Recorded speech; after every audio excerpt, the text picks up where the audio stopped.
اس پاکیزہ اور خوبصورت عمل کا حصہ بنا دی گئیں۔ پھر 9 ذی الحج کو حج فرض ہوا۔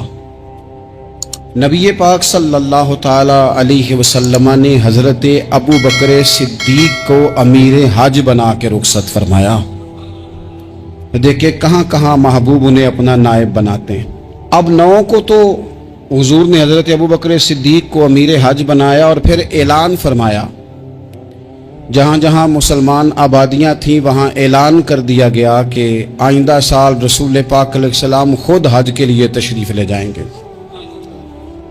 اب ایک بڑی تعداد مسلمانوں کی جمع ہونے لگی۔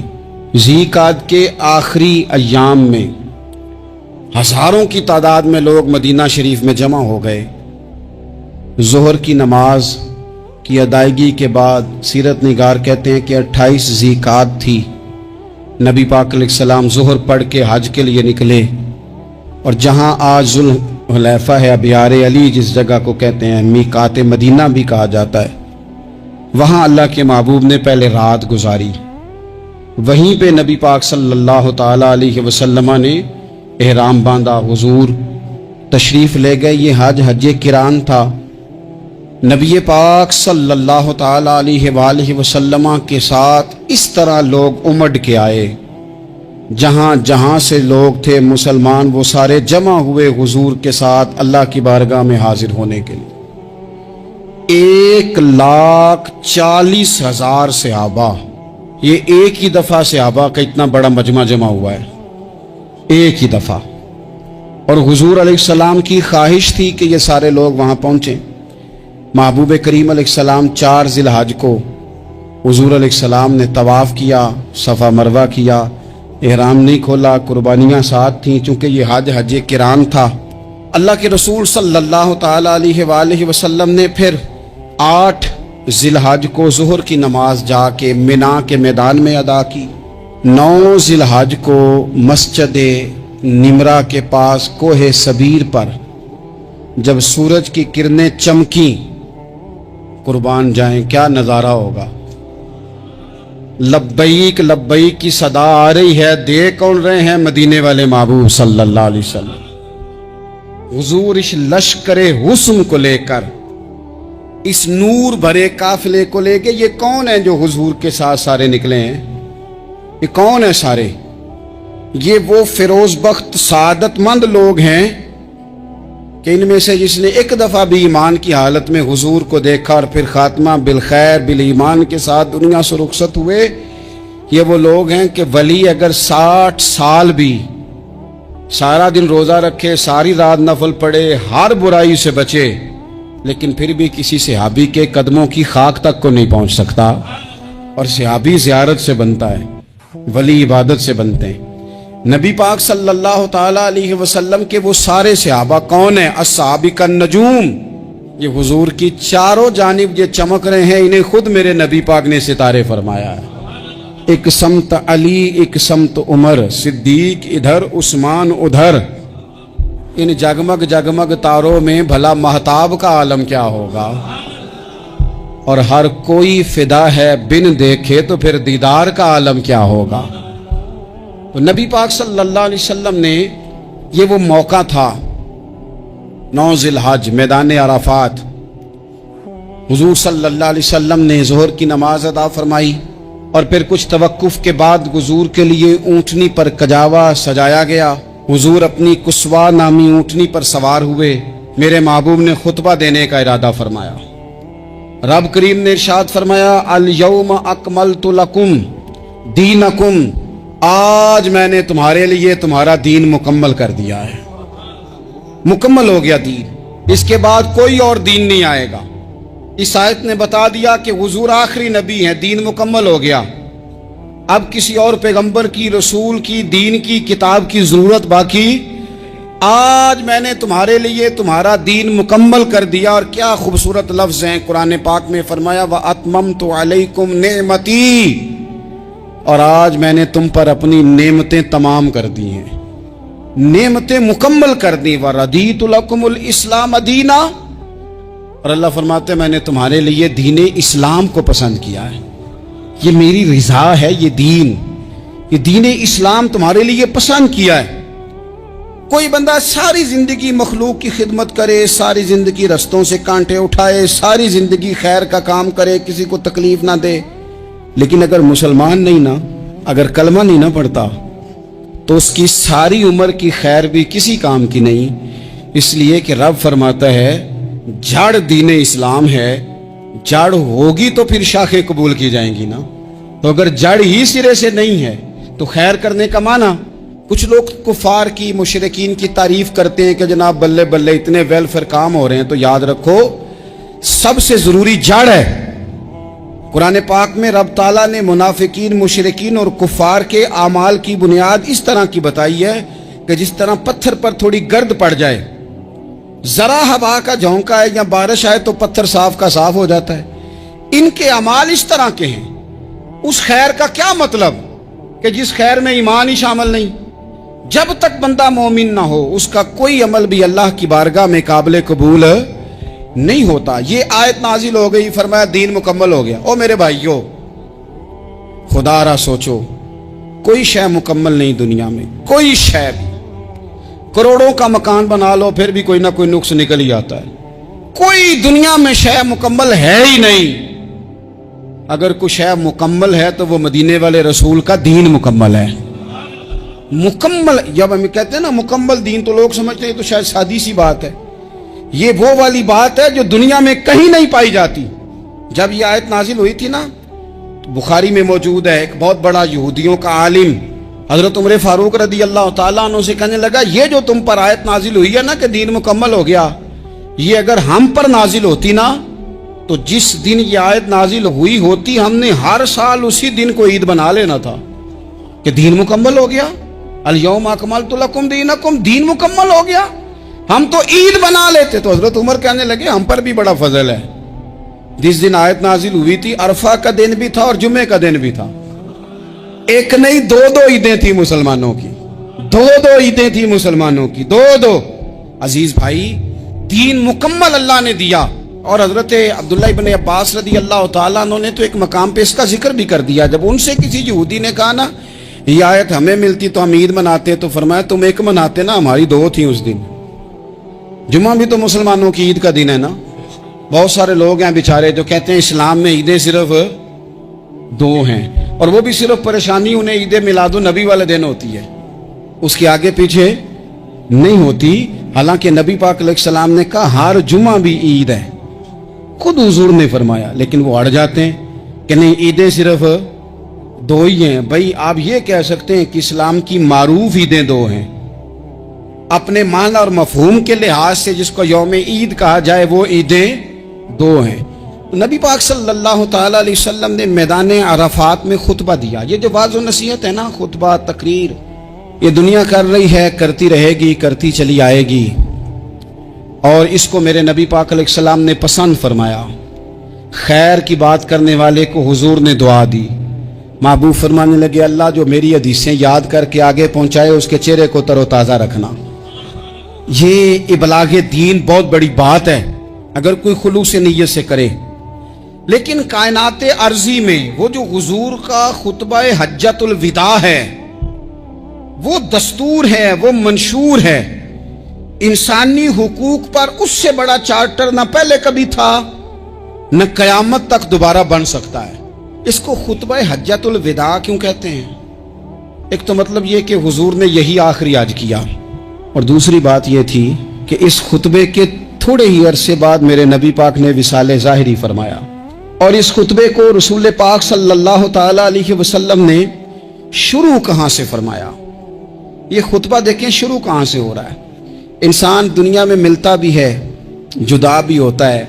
یہ جو جدائی کا وقت ہوتا ہے نا، جدائی کا، شاید بڑی سوچ سمجھ کے کہا تھا حضرت میاں صاحب نے، بڑی غور کر کے انہوں نے کہا تھا کہ دریا کنڈے روخ نہ لائیے، جو آوے رڑ جاوے. آپ میدان میں درخت لگاتے ہیں تو کبھی پھل گرتا ہے تو زمین پہ گرتا ہے، اٹھا لیتے ہیں. اگر دریا کے کنارے ہو تو وہ تو دریا میں گرے گا اور رڑ جائے گا، چلا گیا، بہہ گیا. فرمانے لگے دریا کنڈے روخ نہ لائیے، جو آوے رڑ جاوے تے پردیسی نال نہ یاری لائیے.